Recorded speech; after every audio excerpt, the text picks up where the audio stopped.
ಇಲ್ಲ. ಬೆಂಗಳೂರಿನಲ್ಲಿ ಈಗ ಬಂತು ಒಂದು ಬಾಂಬ್ ಬೆದರಿಕೆ. ಬೆಂಗಳೂರಿನ ಪಾಸ್ಪೋರ್ಟ್ ಕಚೇರಿಗೆ ಬಾಂಬ್ ಹಾಕೋದಾಗಿ ಬೆದರಿಕೆ ಹಾಕಲಾಗಿದೆ.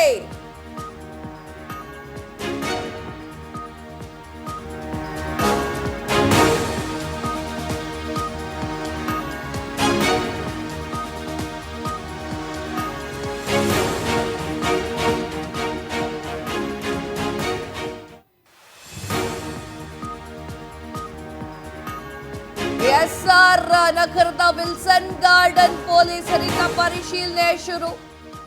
ಕಚೇರಿ ಆವರಣದಲ್ಲಿ ಬಾಂಬ್ ನಿಷ್ಕ್ರಿಯ ದಳ ಸರ್ಚ್ ಮಾಡ್ತಾ ಇತ್ತು. ಬೆಂಗಳೂರು ಪಾಸ್ಪೋರ್ಟ್ ಕಚೇರಿಗೆ ಬಾಂಬ್ ಬೆದರಿಕೆ. ಇಮೇಲ್ ಮೂಲಕ ಬಾಂಬ್ ಸಂದೇಶವನ್ನ ಕಳಿಸಿರುವಂತಹ ಬಾಂಬ್ ಇಟ್ಟವರು. ಎಸ್ ವೀಕ್ಷಕರು, ಇದೊಂಥರ ಖಯಾಲಿ ಆಗಿಬಿಟ್ಟಿದೆ. ಲಾಲ್ಬಾಗ್ ಬಳಿ ಇರುವಂತಹ ಪಾಸ್ಪೋರ್ಟ್ ಕಚೇರಿ ಅದೊಂಥರ ಖಯಾಲಿ ಆಗ್ಬಿಟ್ಟಿದೆ. ಇವರು ಬಾಂಬ್ ಬಿಡ್ತಾರೋ ಒಂದು ಸೆಕೆಂಡಲ್ಲಿ ದೇಶದಲ್ಲಿ ಬಾಂಬ್ ದಾಳಿಯಿಂದ ಸಾಕಷ್ಟು ಜನ ಸತ್ತಿದ್ದಾರೆ.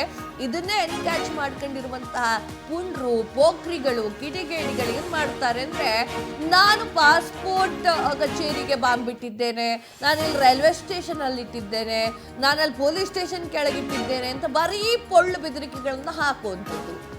ನಿಮ್ಮ ಟೈಮ್ ಅಂದ್ರೆ ಪೊಲೀಸ್ ಟೈಮ್ ವೇಸ್ಟ್ ಮಾಡಬೇಕು, ಬಾಂಬ್ ನಿಷ್ಕ್ರಿಯ ದಳದ ಟೈಮ್ ವೇಸ್ಟ್ ಮಾಡಬೇಕು ಅನ್ನುವಂಥ ಖಯಾಲಿ ಇವರಿಗೆ. ಲಾಲ್ಬಾಗ್ ಬಳಿ ಇರುವಂತಹ ಪಾಸ್ಪೋರ್ಟ್ ಕಚೇರಿಗೆ ಬಾಂಬ್ ಬಿಟ್ಟಿದ್ದೀವಿ ಅಂತ ಹೇಳಿ ಇಮೇಲ್ನ ಮೂಲಕ ಹೆದರಿಸಿರುವಂಥದ್ದು. ಅದಕ್ಕೆ ಕೆಲಸ ಮಾಡಿ ಹಿಡೀರಿ, ಅವ್ರು ಹೆಂಗೂ ಸಿಕ್ಕಾಕ ಬೀಳುತ್ತಾರೆ ಆಯ್ತಾ. ಇವತ್ತೆಲ್ಲ ನಾಳೆ ಸಿಕ್ಕಾಕ ಬೀಳ್ತಾರೆ ಸೈಬರ್ ಕ್ರೈಮ್ ಮಾಡಿದವರು. ಕರ್ಕೊಂಡು ಬನ್ನಿ, ಸರಿಯಾಗಿ ಬೆಂಡತ್ತಿ ಹೇಳ್ತೀನಿ. ಬಾಂಬ್ ಬರ್ಬೇಕು ಅವನ ಬಾಯಿಗೆ, ಆ ರೀತಿಯಾಗಿ ಬೆಂಡತ್ತಿ. ಸುಮ್ಮನೆ ಬಾಂಬ್ ಇದೆ ಮತ್ತೊಂದಿದೆ ಅಂತ ಜನಸಾಮಾನ್ಯರನ್ನ ಹೆದರ್ಸಿ ಏನ್ ಪ್ರಯೋಜನ ಇವರಿಗೆ? ಏನೂ ಗೊತ್ತಿರಲ್ಲ ಇವರಿಗೆ. ಬಾಂಬ್ ಅಂದ್ರೆ ಏನು ಅಂತ ಗೊತ್ತಿರಲ್ಲ ಇವರಿಗೆ. ಹೆದರ್ಸೋದು ಸುಮ್ಮನೆ. ಯಾಕಂದ್ರೆ ಸಾಕಷ್ಟು ಬಾಂಬ್ ದಾಳಿ ಆಗ್ತಾ ಇದೆಯಲ್ಲ, ಆ ಒಂದು ವಿಚಾರಕ್ಕೆ ಸಂಬಂಧಪಟ್ಟಂತೆ ಇವರಿಗೆ ಹೆದರ್ಸ್ಬಿಟ್ರು. ಅಯ್ಯೋ ನಾನು ಹೇಳಿದ್ ನೋಡು, ನನ್ನ ಇಮೇಲಿಗೆ ಎದುರು ಬಿಟ್ರು ಅಂತ ಹೇಳ್ತಾರೆ. ಆ ತರ ಕಿಡಿಗೇಡಿಗಳು. ಆದ್ರೆ ಪೊಲೀಸರು ಈ ತರ ಸುಳ್ಳು ಸಂದೇಶ ಬಂದ್ರು ಕೂಡ ಸತ್ಯ ಅಂತಾನೆ ಅದನ್ನ ಪರಿಗಣಿಸ್ತಾರೆ. ಯಾಕಂತಂದ್ರೆ ಜನರ ಜೀವಿತ ಜೊತೆ ಆಟ ಆಡೋದಲ್ಲ. ಬಾಂಬ್ ನಿಷ್ಕ್ರಿಯ ದಳವನ್ನ ಸ್ಥಳಕ್ಕೆ ಕರ್ಕೊಂಡು ಹೋಗ್ತಾರೆ. ಸ್ಥಳಕ್ಕೆ ಕರ್ಕೊಂಡು ಹೋದ ಮೇಲೆ ಅಲ್ಲಿ ಪರಿಶೀಲನೆ ಮಾಡಲಾಗ್ತಾ ಇರುವಂತ.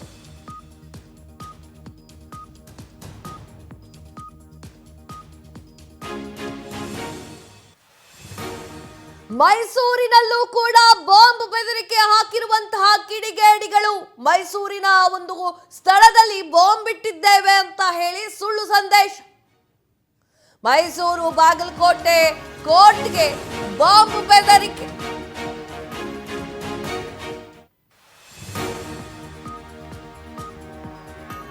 ಕೋರ್ಟ್ ಆವರಣದಿಂದ ಹೊರ ಬಂದಂತಹ ನ್ಯಾಯಾಧೀಶರು ಬಾಂಬ್ ಇಟ್ಟಿರೋದಾಗಿ ಇಮೇಲ್ ಮೂಲಕ ಬೆದರಿಕೆ. ಕೋರ್ಟ್ ಆವರಣದಲ್ಲಿ ಬಾಂಬ್ ನಿಷ್ಕ್ರಿಯ ದಳ ಸರ್ಚ್. ಬಾಗಲಕೋಟೆಯ ಕೋರ್ಟ್ನಲ್ಲೂ ಕೂಡ ಡಾಗ್ ಸ್ಕ್ವಾಡ್ ಪರಿಶೀಲನೆ ಮಾಡ್ತಾ ಇತ್ತು. ಏನ್ರಿ ನಿಮ್ದು ಓಳೇನು ಅಂತ ಗೊತ್ತಾಗ್ತಾ ಇಲ್ಲ ನಿಮ್ದು. ಅಸಹ್ಯ ಅನ್ಸಲ್ಲ ಸುಳ್ಳು ಹೇಳಕಂಡು. ಮೈಸೂರಿನ ಹಳೆ ನ್ಯಾಯಾಲಯದಲ್ಲಿ ಬಾಂಬ್ ಇದೆ ಅಂತ ಹೇಳಿ ಇಮೇಲ್ ಅನ್ನ ಕಳಿಸಲಾಗಿರುವಂಥದ್ದು ನೀವು ಸ್ಕ್ರೀನ್ ಮೇಲೆ ನೋಡ್ತಾ ಇದ್ದೀರಾ. ಯಾವ ರೀತಿಯಾಗಿ ಶ್ವಾನ ದಳ ಕೂಡ ಅಲ್ಲಿ ಬಂದಿರುವಂಥದ್ದು, ಹಾಗೆ ಬಾಂಬ್ ನಿಷ್ಕ್ರಿಯ ದಳವೂ ಕೂಡ ಬಂದಿದೆ. ಅಂದ್ರೆ ಎಲ್ಲಿ ಇಟ್ಟಿದ್ದಾರೆ ಅಂತ ಹೇಳಿ ಈಗ ನೋಡಿ, ಕೋರ್ಟ್ ಟೈಮ್ ವೇಸ್ಟು. ಬಾಗಲಕೋಟೆಯಲ್ಲೂ ಹೀಗೆ ಮಾಡಿದ್ದಾರೆ ಕಿಡಿಗೇಡಿಗಳು. ಕೋರ್ಟ್ ಟೈಮ್ ವೇಸ್ಟು, ಅಲ್ಲಿರುವಂತಹ ಜನರ ಟೈಮ್ ವೇಸ್ಟು, ಸರ್ಕಾರದ ಟೈಮ್ ವೇಸ್ಟು. ಇಂಥ ವ್ಯಕ್ತಿಗಳನ್ನ ಏನು ಹೇಳೋಣ ಹೇಳಿ? ಇಂಥವ್ರಿಗೆಲ್ಲ ಏನು ಮಜಾ ಸಿಗುತ್ತಾ ನಿಮಗೆ? ಸುಮ್ಮನೆ ಇವತ್ತು ಉಪವಾಸ ಮಾಡಿ ಮಲ್ಕೊಳ್ಳೋದು ಬಿಟ್ಟು ಬಾಂಬ್ ನಿಷ್ಕ್ರಿಯ ದಳನೆಲ್ಲ ಕರೆಸ್ಕೊಂಡು ಗೊಬ್ಬರ ಹಾಕ್ಸ್ಕೊಂಡು ಕೂತ್ಕೊಂಡಿದ್ದೀರಾ. ಬಾಂಬ್ ಬಿಟ್ಟವ್ರು ನಾನು ಇಟ್ಟಿದ್ದೀನಿ ಅಂತ ಹೇಳ್ತಾ ಕೂತ್ಕೊಳ್ಳಲ್ಲ. ನೋಡ್ತಾ ಇದ್ದಾರೆ, ಹುಡುಕ್ತಾ ಇದ್ದಾರೆ. ಲಾಲ್ ಬಾಗ್ನ ಪಕ್ಕದಲ್ಲಿರುವಂತಹ ಪಾಸ್ಪೋರ್ಟ್ ಕಚೇರಿಯಲ್ಲೂ ಕೂಡ ಬಾಂಬ್ ಇಟ್ಟಿದ್ದೀನಿ ಅಂತ ಹೇಳಲಾಗಿತ್ತು, ಇಮೇಲ್ ಕಳಿಸಲಾಗಿತ್ತು. ಅದಾದ ನಂತರ ಒಂದೇ ಸಮಯದಲ್ಲಿ ಒಂದೇ ಸ್ಥಳದಲ್ಲಿ ಬಾಂಬ್ ಇಟ್ಟಿದ್ದೀನಿ ಅಂತ ಹೇಳಲಾಗಿತ್ತು. ಅದಾದ್ಮೇಲೆ ಮೈಸೂರಿನಲ್ಲಿರುವಂತಹ ನ್ಯಾಯಾಲಯದಲ್ಲಿ ಬಾಂಬ್ ಇಟ್ಟಿದ್ದೀನಿ ಅಂತ ಹೇಳಿ ಇಮೇಲ್ ಬಂತು. ತದಾದ ನಂತರ ಕೊನೆಯದಾಗಿ ಬಾಗಲಕೋಟೆಯಲ್ಲಿ ಬಾಂಬ್ ಅನ್ನ ಇಟ್ಟಿದ್ದೇವೆ, ಅದರಲ್ಲೂ ಕೂಡ ನ್ಯಾಯಾಲಯದಲ್ಲಿ ಬಾಂಬ್ ಅನ್ನ ಇಟ್ಟಿದ್ದೇವೆ ಅನ್ನುವಂತಹ ವಿಚಾರಗಳನ್ನ ಇಮೇಲ್ನ ಮೂಲಕ ಕಳಿಸ್ತಾರೆ. ಅದನ್ನ ನೋಡಿ ಗಾಬರಿಗೊಂಡಿರುವಂತಹ ಟೀಮ್ ಬಾಂಬ್ ನಿಷ್ಕ್ರಿಯ ದಳವನ್ನು ಕೂಡ ಕರೆಸುತ್ತೆ. ಹಾಗೆ ಶ್ವಾನ ದಳವನ್ನು ಕೂಡ ಈಗ ನೀವು ನೋಡ್ತಾ ಇದ್ದೀರಾ. ಟೈಮ್ ವೇಸ್ಟ್ ಮಾಡಕ್ಕೆ ಆ ಕಿಡಿಕಿ ಕರ್ಕ ಬನ್ನಿ ಇಲ್ಲಿ ಹೇಳ್ತೀನಿ.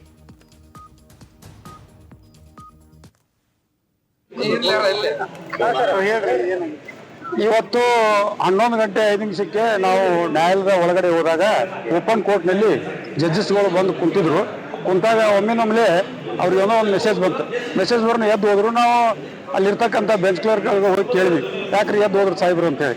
ಇಲ್ಲ, ಏನೋ ಜಿಲ್ಲಾ ನ್ಯಾಯಾಲಯದ ವೆಬ್ಸೈಟ್ಗೆ ಒಂದು ಬಾಂಬ್ ಕರೆ ಬಂದಿದೆ. ಆ ಕರೆ ಬಂದ ತಕ್ಷಣ ಅವರು ಜಿಲ್ಲಾ ನ್ಯಾಯಾಲಯಕ್ಕೆ ಸಂಬಂಧಪಟ್ಟಂತ ಆ ಸಿಬ್ಬಂದಿಗಳು ಹೇಳ್ಯಾರ, ಹಂಗಾಗಿ ಸಾಹೇಬ್ರು ಎದ್ದು ಹೋದ್ರಿ ಅಂತ ನಮ್ಗೆ ಹೇಳಿದ್ರು. ಹೇಳಿದ್ರೆ ಮುಂದೆ ಇನ್ನು 5-10 ನಿಮಿಷ ಆದ ಕೂಡಲೇ ಎಲ್ಲರೂ ನಡ್ರಿ ಹೊರಗೆ ನಡ್ರಿ ಅಂತೇಳಿ ನಮ್ಗೆ ಹೇಳಕತ್ತಿದ್ರು. ಅಲ್ಲಿ ಇರ್ತಕ್ಕಂಥ ಕಕ್ಷಿದಾರರು ಮತ್ತು ವಕೀಲರು ಎಲ್ಲರೂ ಭಯಭೀತರಾಗಿ ನ್ಯಾಯಾಲಯದಿಂದ ಹೊರಗಡೆ ಬಂದಿವಿ. ಈ ರೀತಿ ನ್ಯಾಯಾಲಯದಲ್ಲಿ ಬೆದರಿಕೆ ಕರೆಗಳು ಬರ್ತಾವ ಅಂತ ಹೇಳಿದ್ರೆ ಯಾವ ರೀತಿ ನಡೆದೈತಿ ರಾಜ್ಯದಲ್ಲಿ ಅನ್ನೋದನ್ನ ಜನ ತೀರ್ಮಾನ ಮಾಡ್ಬೇಕು. ಇಲ್ಲಿ ನ್ಯಾಯಾಲಯದಲ್ಲಿ ನೀವು ಬೆದರಿಕೆ ಕರೆ ಬರ್ತಾವೋ ಮೇಲ್ ಬರ್ತಾವ ಅಂತಂದ್ರೆ ಯಾರು ಕಳಿಸಿದ್ರು ತಕ್ಷಣ ಅವರನ್ನ ತನಿಖೆ ಮಾಡಿ ಅವ್ರನ್ನ ಬಂಧನ ಮಾಡ್ಬೇಕು, ಅವ್ರನ್ನ ಒಳಗೆ ಹಾಕ್ಬೇಕು. ಈ ರೀತಿ ಅನೇಕ ಕರೆಗಳು ಬರ್ತಿರ್ತಾವ, ಬೇರೆ ಬೇರೆ ಜಿಲ್ಲಾ ಆಡಳಿತ ಭವನಕ್ಕೆ ಬರ್ತಾವ, SP ಆಫೀಸಿಗೆ ಬರ್ತಾವ. ಆದ್ರೆ ನ್ಯಾಯಾಲಯಕ್ಕೆ ಬರೋದು ಇದು ಹೊಸದಂತ ನನಗೆ ಅನಿಸ್ತೈತಿ. ಹಾಗಾಗಿ ನ್ಯಾಯಾಲಯಕ್ಕೂ ಕೂಡ ಇವ್ರು ಬೆದರಿಕೆ ಕಳಿಸ್ತಾರಂದ್ರೆ ಯಾವ ರೀತಿ ಅದಾರ ಅನ್ನೋದನ್ನ ನಾವು ಅರ್ಥ ಮಾಡ್ಕೋಬೇಕು. ತಕ್ಷಣ ಸರ್ಕಾರ ಯಾರು ಸಂಬಂಧಪಟ್ಟ ಇದರ ಬಗ್ಗೆ ಮಾತನಾಡಲಿಕ್ಕೆ ನಿಸರ್ಗ ನಮ್ಮ ಪ್ರತಿನಿಧಿ ದೂರವಾಣಿ ಸಂಪರ್ಕದಲ್ಲಿದ್ದಾರೆ. ನಿಸರ್ಗ, ಬೆಂಗಳೂರಿನ ಕಬ್ಬನ್ ಪಾರ್ಕ್ ನಲ್ಲಿರುವಂತಹ ಅಕ್ಕಪಕ್ಕದಲ್ಲಿರುವಂತಹ ಒಂದು ಪಾಸ್ಪೋರ್ಟ್ ಕಚೇರಿಯಲ್ಲೂ ಕೂಡ ಬಾಂಬ್ ಇಟ್ಟಿದ್ದೇನೆ ಅಂತ ಹೇಳಿ ಇಮೇಲ್ ಬರುತ್ತೆ, ಅದರ ಹಿನ್ನೆಲೆಯಲ್ಲಿ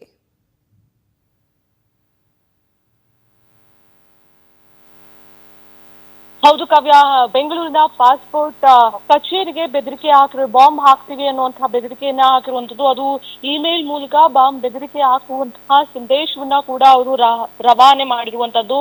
ಇನ್ನು ಲಾಲ್ಬಾಗ್ ಬಳಿ ಇರುವಂತಹ ಈ ಒಂದು ಪಾಸ್ಪೋರ್ಟ್ ಕಚೇರಿಗೆ ಬಾಂಬ್ ಹಾಕ್ತೇವೆ ಅನ್ನುವಂತಹ ಒಂದು ಇಮೇಲ್ ಅನ್ನ ಕಳಿಸಿ ಒಂದು ಬೆದರಿಕೆ ಹಾಕುವಂತ ಪ್ರಯತ್ನವನ್ನ ಈ ಕಿಡಿಗೇಡಿಗಳು ಮಾಡಿರುವಂತದ್ದು. ಸ್ಥಳಕ್ಕೆ ಬಾಂಬ್ ಸ್ಕ್ವಾಡ್ಗಳು ಮತ್ತು ಪೊಲೀಸರು, SR ನಗರದ ಮತ್ತು ವಿಲ್ಸನ್ ಗಾರ್ಡ್ ಪೊಲೀಸರು ಸ್ಥಳಕ್ಕೆ ಹೋಗಿ ಪರಿಶೀಲನೆಯನ್ನ ಕೂಡ ಮಾಡ್ತಾ ಇರುವಂತದ್ದು.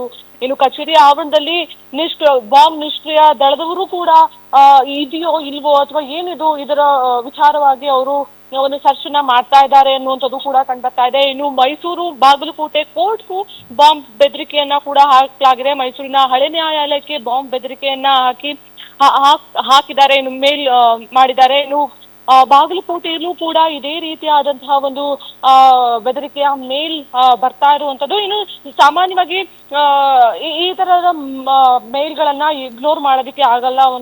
ಇದ್ರ ಬಗ್ಗೆ ಹೆಚ್ಚಿನ ಮಾಹಿತಿಯನ್ನು, ಹೆಚ್ಚಿನ ಒಂದು ತನಿಖೆಯನ್ನ ಕೂಡ ಎಲ್ಲರೂ ಕೂಡ ಮಾಡ್ತಾ ಇರುವಂತದ್ದು ಕಂಡು ಬರ್ತಾ ಇದೆ. ಇನ್ನು ಈ ವಿಚಾರವಾಗಿ ಬೆಂಗಳೂರಿನ ಆಯುಕ್ತರಾದಂತಹ ಸೀಮಂತ್ ಕುಮಾರ್ ಸಿಂಗ್ ಅವರು ಕೂಡ ಮಾತನಾಡಿರುವಂತದ್ದು, ಇದರ ತನಿಖೆ ಆಗ್ಬೇಕು, ಇದು ಯಾರು ಇದನ್ನೆಲ್ಲ ಮಾಡ್ತಾ ಇದ್ದಾರೆ ಅನ್ನುವಂಥದ್ದು ಕೂಡ ನಾವು ಕಂಡುಹಿಡಿಬೇಕು, ಇದನ್ನ ನಿಲ್ಲಿಸುವಂತಹ ಪ್ರಯತ್ನವನ್ನ ನಾವು ಮಾಡಬೇಕು, ಮತ್ತು ಏನಕ್ಕೆ ಮಾಡ್ತಾ ಇದ್ದಾರೆ ಈ ತರದ ಮೇಲ್ಗಳನ್ನ, ಈ ತರದ ಸಂದೇಶವನ್ನ ಅವರು ಯಾಕೆ ರವಾನೆ ಮಾಡ್ತಾ ಇದ್ದಾರೆ ಅನ್ನುವಂಥದ್ದನ್ನು ಕೂಡ ಕಂಡುಹಿಡಿಯುವಂತಹ ಎಲ್ಲ ಪ್ರಯತ್ನವನ್ನ ಕೂಡ ಪೊಲೀಸರು ಮಾಡ್ತಾ ಇರುವಂತದ್ದು. ಕಾವ್ಯ. ಎಸ್ ನಿಸರ್ಗ, ತಮ್ಮೆಲ್ಲ ಮಾಹಿತಿಗಾಗಿ ಧನ್ಯವಾದಗಳು.